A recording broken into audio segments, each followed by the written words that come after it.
Chairman, sir. Do I have your attention? Yes, please. You are even protected.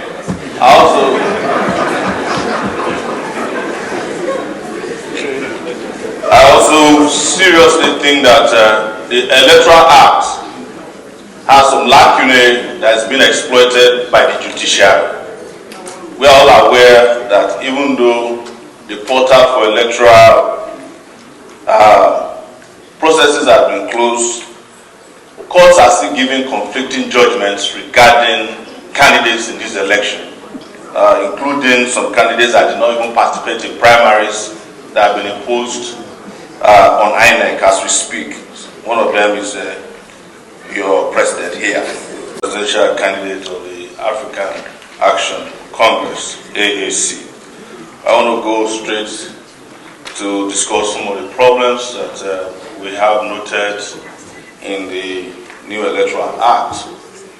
And I am not able to speak specifically to all the sections and subsections of this Electoral Act, but it's important here today that we have this committee get an assurance from INEC that elections, particularly the presidential election, we hold on February 25th of this year, 2023, because right now, the INEC chairman had to meet with the president yesterday and the central bank governor to get an assurance that they will have enough money to carry out electoral activities.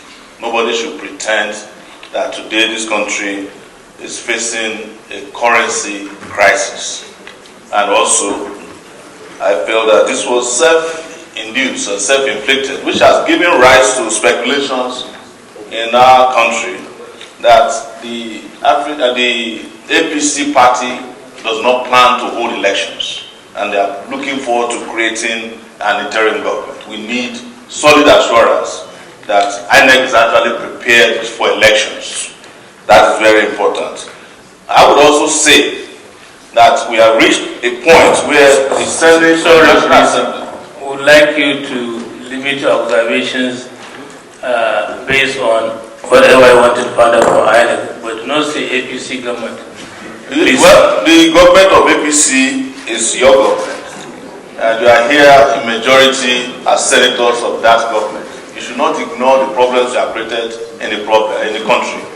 You should take responsibility for it. Don't talk from it.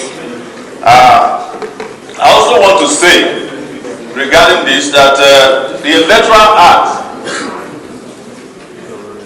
Can I have one house, please?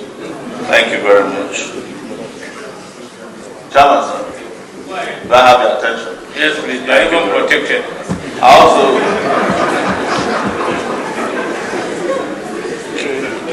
I also seriously think that the Electoral Act has some lacunae that has been exploited by the judiciary. We are all aware that even though the portal for electoral processes have been closed, courts are still giving conflicting judgments regarding candidates in this election, including some candidates that did not even participate in primaries that have been imposed on INEC as we speak. One of them is your president here. An Electoral Act that also empowers INEC to become a major decision maker for parties is not a democratic Electoral Act.